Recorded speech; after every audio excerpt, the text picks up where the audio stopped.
need to get fishing. The fishing industry here is one of the oldest in the world, dating back to before the Incas.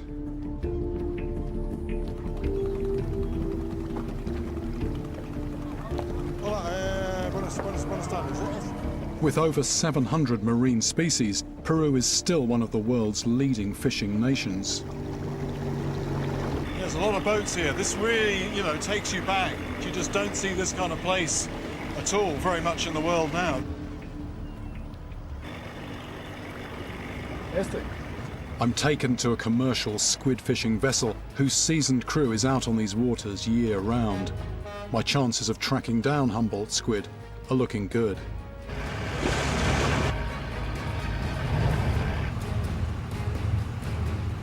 We head out into the vast Pacific Ocean. To find the squid, we need deep water, and we have to travel for days. As all signs of land disappear, I rapidly lose my sense of direction.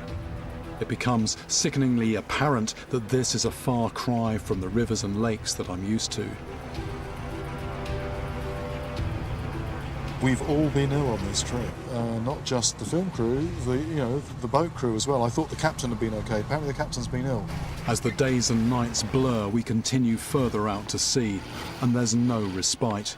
The relentless sway of the boat is inescapable.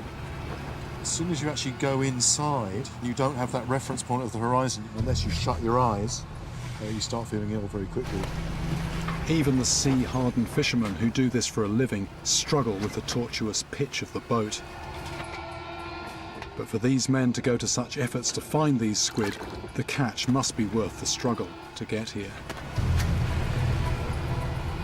Finally, after what seems like an endless journey, I'm told we're floating above squid territory. There's no way of reaching the bottom, so we deploy a drift anchor to steady the boat, and we get our lines out. Here we go. The technique is basic, just hand lines and that vicious jig, coated in phosphorescent paint so it glows in the dark depths. This ghostly light, combined with a scrap of dead fish and the jig's movement, should trigger the squid's natural predatory instinct. I'm slightly concerned about the side of the boat here. I mean, no doubt it's all in the name of efficiency, so you can pull squid over easily, but that's actually lower than my knee, so I'm thinking if the boat's tipping a bit, if the surface is slippery, I can imagine it'd be very easy to go over the side. When Rafael, the fisherman I met in Mexico, got in the water with squid, it was only seconds before they attacked. And the fishermen here warn me that when men fall overboard, the squid converge and drag them down. And generally they're not seen again.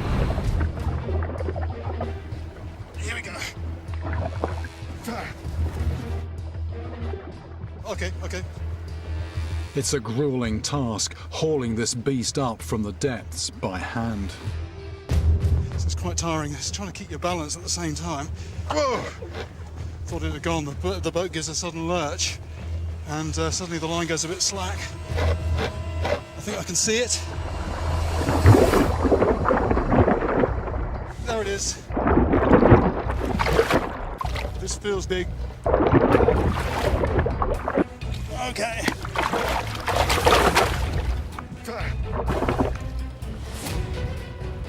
The writhing predator fires ink as a defense mechanism.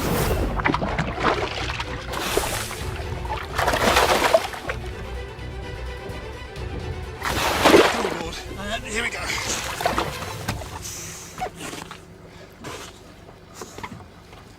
It's just flashing different colours here. Out of the water, this squid's colour flashes from a devil-like red to inky black.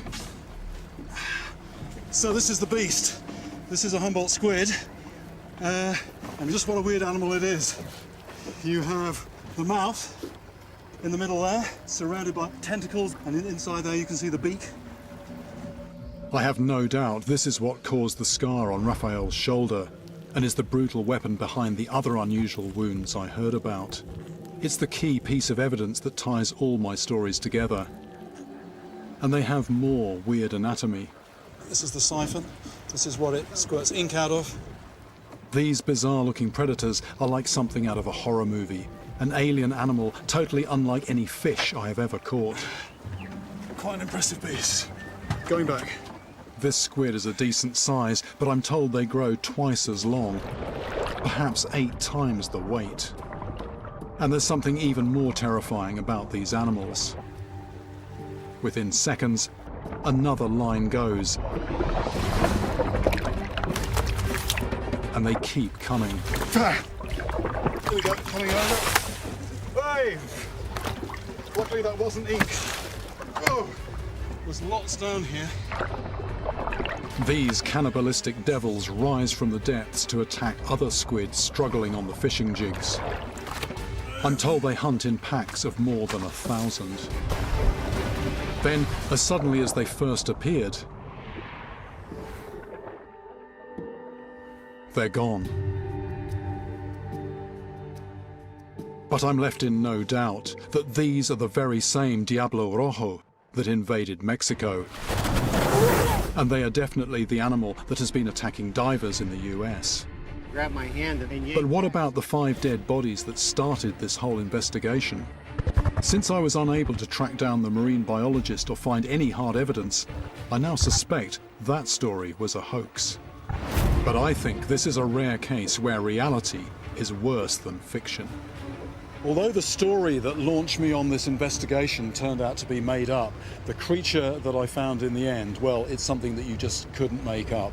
It's all too easy to imagine falling into the water, 2 or 3 of them grab hold of you and take you down to the depths. For me, the thing that's really creepy about them is the fact that they're here one minute, gone the next, and they can just pop up somewhere completely different. This is a species that travelled 3,000 miles from Peru to Mexico. Where are they going to turn up next?